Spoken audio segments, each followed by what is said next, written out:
तो आज हम ये नया चैप्टर स्टार्ट करेंगे, respiration and circulation, chapter number 8। इसके ऊपर मार्क्स डिस्ट्रीब्यूशन देख लीजिए। Compulsory 7 marks and with option 10 marks. हम लेते हैं रेस्पिरेशन की definition. Respiration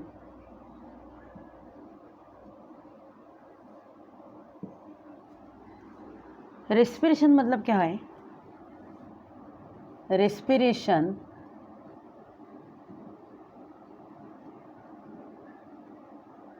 is a biochemical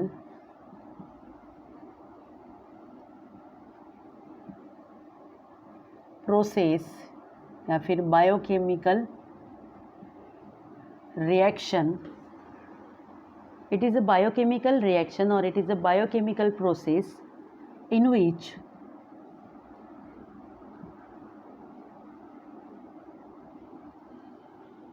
organic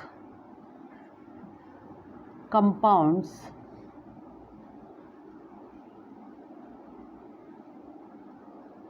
oxidized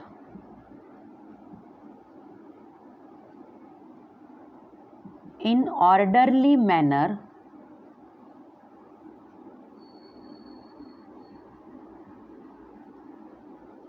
for the liberation of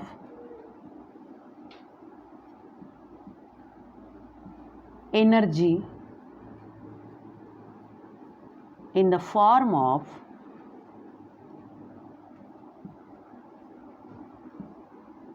ATP. Liberation of chemical energy और liberation of energy in the form of ATP. Chemical नहीं लिखा तो भी यहाँ पर चलेगा। So what is the definition of respiration? Respiration is a biochemical process or it is a biochemical reaction. ये एक biochemical reaction है। बायोकेमिकल लिविंग ऑर्गेनिज्म में होने वाली chemical reaction. Biochemical, bio means living, chemical living organism में होने वाली एक वो रिएक्शन है, केमिकल रिएक्शन है जिसमें जो ऑर्गेनिक कंपाउंड्स होते हैं, ऑर्गेनिक कंपाउंड्स का ऑक्सीडेशन होता है। ऑर्गेनिक कंपाउंड्स का क्या होता है? ऑक्सीडेशन। ऑक्सीडेशन का मतलब होता है removal of hydrogen.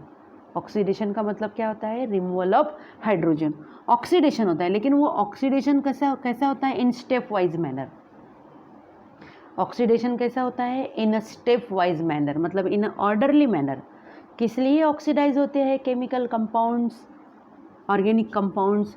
For the liberation of energy, for the liberation of energy in the form of ATP।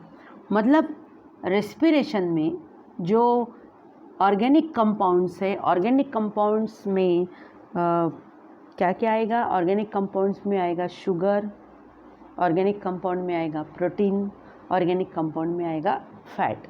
तो इसमें जो रेस्पिरेशन है, रेस्पिरेशन में ऑर्गेनिक कंपाउंड का ऑक्सीडेशन होता है। ये जो भी ऑर्गेनिक कंपाउंड्स है, जो शुगर है, उसके बाद फैट्स है, प्रोटीन्स है, इसमें हाइड्रोजन होता है, कार्बन, ऑक्सीजन, हाइड्रोजन से ही बने हैं ये। तो इन्हीं ऑर्गेनिक कंपाउंड्स का ऑक्सीडेशन होता है इन स्टेप वाइज मैनर, मतलब in orderly manner for the liberation of energy in the form of ATP।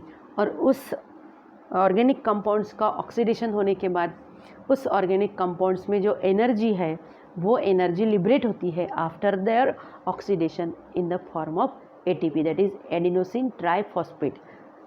It is called as energy coin of the cell. तो इसकी रिएक्शन कैसे आएगी? इसकी रिएक्शन हम एग्जांपल ले लेते हैं, ग्लूकोज का ऑक्सीडेशन। C6H12O6, यह है simple glucose molecule, plus 6O2। तो ये जो ग्लूकोज मॉलिक्यूल है, इसका ऑक्सीडेशन होगा इन प्रेजेंस ऑफ ऑक्सीजन, मतलब इट इज़ अ एरोबिक। इससे क्या बनेगा? 6CO2 plus 6H2O plus 38 ATP, 38 ATP। देखिए ये रेस्पिरेशन की डेफिनेशन है, ये रेस्पिरेशन का इक्वेशन है, यहाँ पर मैंने लिख लिया। ये ग्लूकोज है C6H12O6, इसका ऑक्सीडेशन हो गया। ऑक्सीडेशन हो गया मतलब क्या हो गया? ऑक्सीडेशन हो गया मतलब यहाँ पर देखिए हमें कार्बन के साथ दिख रहे हैं हाइड्रोजन, कार्बन एंड हाइड्रोजन हमें यहाँ साथ साथ दिख रहे हैं, लेकिन हम ये रिएक्टेंट है, हम अगर प्रोडक्ट में देखेंगे तो प्रोडक्ट में कार्बन हाइड्रोजन साथ साथ नहीं है, कार्बन हाइड्रोजन क्या हो गए हैं? सेपरेट हो गए हैं। तो यही यहाँ से जो हाइड्रोजन रिमूव होते हैं, removal of hydrogen is called as oxidation. उसी को क्या बोला जाता है? ऑक्सीडेशन बोला जाता है। तो रिमूव हो गया हाइड्रोजन, कार्बन से सेपरेट हो गया हाइड्रोजन। देखिए कार्बन यहाँ, हाइड्रोजन यहाँ, इसी को क्या बोलेंगे? रेस्पिरेशन। इसमें जो जब ऑक्सीडेशन होता है ग्लूकोज का, तो ऑक्सीडाइज एनर्जी लिबरेट होती है। क्या लिबरेट होती है? Oxidise energy. Oxidation energy liberate होती है ऑक्सीडेशन के बाद। That energy is in the form of ATP, adenosine triphosphate. तो जब ग्लूकोज का ऑक्सीडेशन होगा तो इस ऑक्सीडेशन के प्रोसेस में एनर्जी लिबरेट होंगी। देखिए that energy is in the form of ATP, adenosine triphosphate. एक ग्लूकोज का मॉलिक्यूल जब ऑक्सीडाइज होता है तो कितने ATP मॉलिक्यूल्स बन गए? 38 ATP मॉलिक्यूल्स बन गए। तो ये जो रेस्पिरेशन की डेफिनेशन है वो क्लियर हो गई कि respiration is a biochemical reaction. ये एक बायोकेमिकल रिएक्शन है जिसमें ऑर्गेनिक कंपाउंड्स ऑक्सीडाइज होते हैं। अब ये ऑर्गेनिक कंपाउंड्स कौन से हो सकते हैं? ये शुगर हो सकते हैं, प्रोटीन हो सकता है और फैट्स हो सकता है। ये सब ऑर्गेनिक कंपाउंड्स हैं। ऑर्गेनिक कंपाउंड्स का मतलब क्या होता है? जो लिविंग ऑर्गेनिज्म में बनते हैं उन्हें बोलते हैं हम organic compounds. Sugar, fats, protein से तो लिविंग ऑर्गेनिज्म में बनते हैं ना, प्लांट्स में बनते हैं। हम कहाँ से लेते हैं proteins, fats, glucose? Plants source से लेते हैं ना हम। तो ये ऑर्गेनिक कंपाउंड्स का ऑक्सीडेशन होता है इन ऑर्डरली मैनर। का मतलब क्या होता है? Step wise manner, step by step उनको ऑक्सीडेशन होगा। इसकी भी स्टेप्स रहती है ऑक्सीडेशन की। ग्लाइकोलिसिस है ना, उसके बाद क्रेब्स साइकिल है, उसके बाद इलेक्ट्रॉन ट्रांसपोर्ट सिस्टम है जिसे हम बोलते हैं टर्मिनल ऑक्सीडेशन। तो स्टेप वाइज मैनर में इसका ऑक्सीडेशन होता है एंड स्टेप वाइज मैनर में इसका ऑक्सीडेशन होने के बाद एनर्जी लिबरेट होती है। That energy is in the form of ATP। अब इसमें हम देखेंगे तो हमें दिखता है कि इसमें ऑक्सीजन यूज़ हो रहा है एंड कार्बन डाइऑक्साइड लिबरेट हो रहा है। तो इसके लिए रेस्पिरेशन के लिए गैसियस एक्सचेंज होता है। रेस्पिरेशन में क्या होता है? Gaseous exchange. So for this gaseous exchange takes place.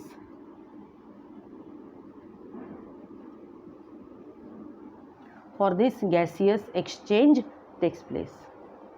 अब ये गैसियस एक्सचेंज किसके बीच में होता है? बिटवीन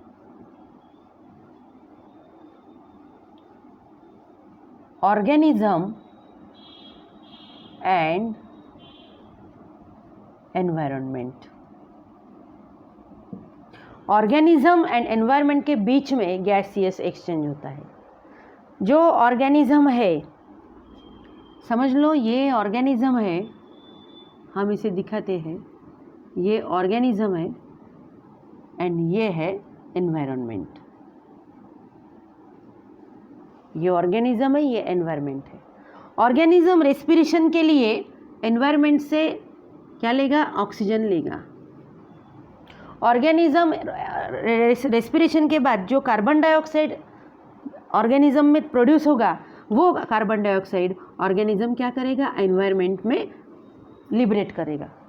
तो यहाँ पर गैसियस एक्सचेंज हो गया, देवान Ghaywan between organism and environment. Environment से ऑर्गेनिज्म ने ऑक्सीजन लिया एंड ऑर्गेनिज्म में जो कार्बन डाइऑक्साइड बना वो कार्बन डाइऑक्साइड ऑर्गेनिज्म ने एनवायरनमेंट को दे दिया।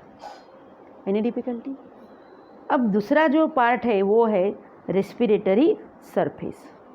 रेस्पिरेटरी सरफेस मतलब क्या होता है? The site of gaseous exchange, the site of gaseous exchange is called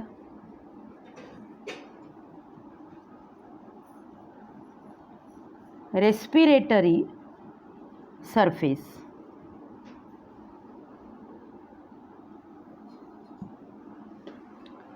respiratory surface का मतलब होता है जहाँ पर गैसियस एक्सचेंज होगा, बॉडी के जिस पार्ट में, जो पार्ट गैसियस एक्सचेंज में इन्वॉल्व होगा उस पार्ट को क्या बोलेंगे हम? Respiratory surface.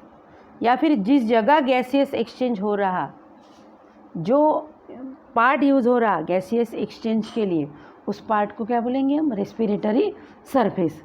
जैसे अब हम अगर प्लांट का देखेंगे, प्लांट में गैसियस एक्सचेंज होता है लीफ सरफेस से।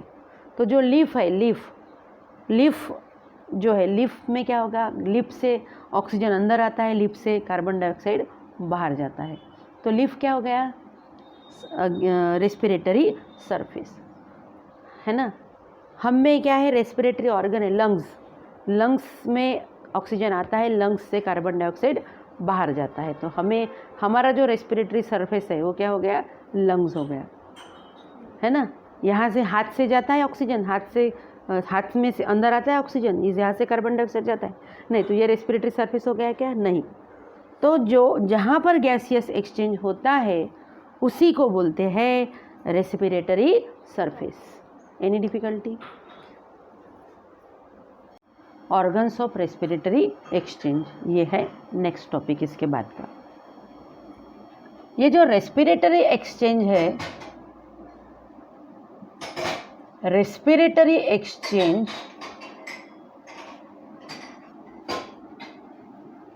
Is a simple physical process. कैसा प्रोसेस है ये? सिंपल फिजिकल प्रोसेस है, ये एक भौतिक प्रक्रिया है।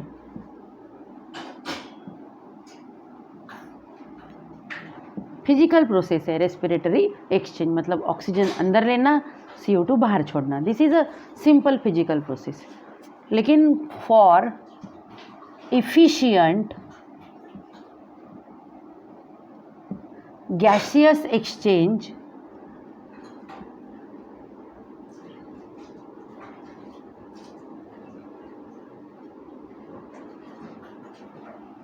following features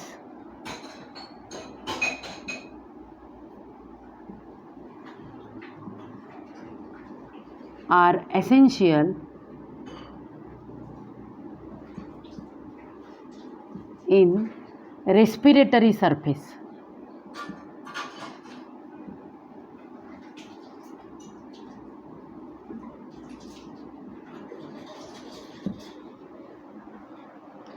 रेस्पिरेटरी एक्सचेंज, ये जो है रेस्पिरेटरी एक्सचेंज मतलब गैसियस एक्सचेंज, ये एक सिंपल फिजिकल प्रोसेस है। लेकिन अगर गैसियस एक्सचेंज इफ़िशिएंट होना है, इफ़िशिएंट मतलब बहुत ज़्यादा पावरफुल गैसियस एक्सचेंज के लिए, इफ़िशिएंट गैसियस एक्सचेंज के लिए जल्दी और ज़्यादा ऑक्सीजन आना चाहिए, कार्बन डाइऑक्साइड जल्दी से निकलना चाहिए। तो ऐसे इफ़िशिएंट गैसियस एक्सचेंज के लिए जो सरफेस एरिया है, जो रेस्पिरेटरी सरफेस है, उसमें कुछ खास फीचर्स चाहिए। अगर respiratory surface area, respiratory surface में फीचर्स है, खास स्पेशल फीचर्स है, तो ये रेस्पिरेटरी एक्सचेंज भी क्या होगा? इफ़िशिएंट होगा। अब कौन से फीचर चाहिए? पहला फीचर है कि रेस्पिरेटरी सरफेस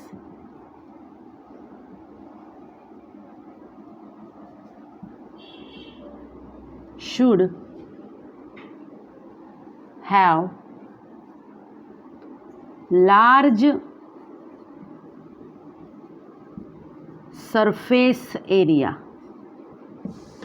बड़ा होना चाहिए। रेस्पिरेटरी सरफेस कैसा होना चाहिए? बहुत बड़ा होना चाहिए, लार्ज सरफेस एरिया होना चाहिए। नंबर 2,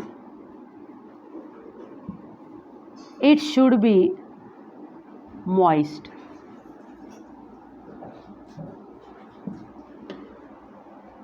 कैसा होना चाहिए? मॉइस्ट होना चाहिए, ड्राई नहीं, सूखा नहीं, तो कैसा?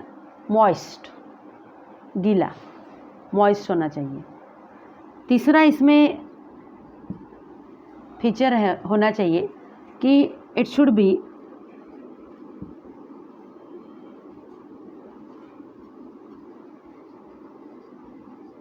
थीन। कैसे होना चाहिए? रेस्पिरेटरी सरफेस एरिया थीन होना चाहिए, पतला, मोटा नहीं। अगर बहुत ठीक होगा, ऐसा मोटा होगा, तो उसमें से गैसियस एक्सचेंज इफिशिएंटली नहीं हो पाएगा। तो कैसा होना चाहिए? थीन होना चाहिए, पतला एकदम, जिसमें से इजीली ऑक्सीजन अंदर जा सके और कार्बन डाइऑक्साइड बाहर आ सके। तो it should be thin and permeable.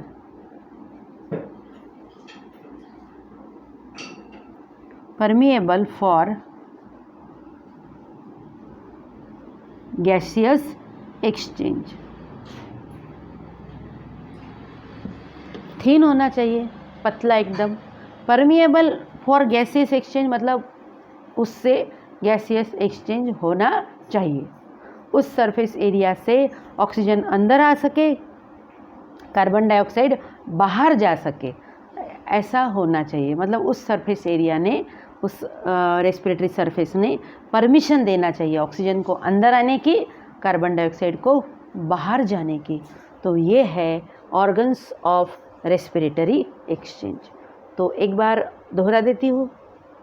Respiratory exchange is simple physical process. Respiratory exchange कैसा है? सिंपल फिजिकल प्रोसेस है। ये एक सिंपल वाली भौतिक प्रक्रिया है। लेकिन अगर इफ़िशेंट गैसियस एक्सचेंज होना है तो उस इफ़िशेंट गैसियस एक्सचेंज होने के लिए रेस्पिरेटरी सरफेस जो है उसमें कुछ फीचर्स होने चाहिए। पहला फीचर तो ये होना चाहिए कि respiratory surface should have large surface area. Respiratory surface बहुत बड़ा होना चाहिए। इट शुड बी मॉइस्ट, और वो मॉइस्ट होना चाहिए, गीला होना चाहिए। इट शुड बी थीन होना चाहिए, पतला होना चाहिए। And permeable for gaseous exchange. Respiratory surface जो है उसने गैसियस एक्सचेंज की परमिशन देना चाहिए for the entry of oxygen and for the exit of carbon dioxide. थोड़ा सा ये थीन, इसके साथ एक है थीन and highly vascular. Thin, highly vascular. ये जो रेस्पिरेटरी सरफेस एरिया, ये थीन तो होना ही चाहिए, लेकिन हाईली वेस्कुलर, उसमें वेसल्स बहुत होना चाहिए। जैसे हमारे बॉडी में लंग्स है तो हाईली वेस्कुलर है ना। लीफ को आप देख लीजिए, लीफ प्लांट में रेस्पिरेटरी सरफेस है, हाईली वेस्कुलर है। लीफ में कितने ज़्यादा वेन्स होते हैं, तो उस वेन्स में से वाटर सप्लाई होता रहता है, वेन्स में से ही सब जाएगा ना। तो it should be thin, highly vascular and permeable for gaseous exchange.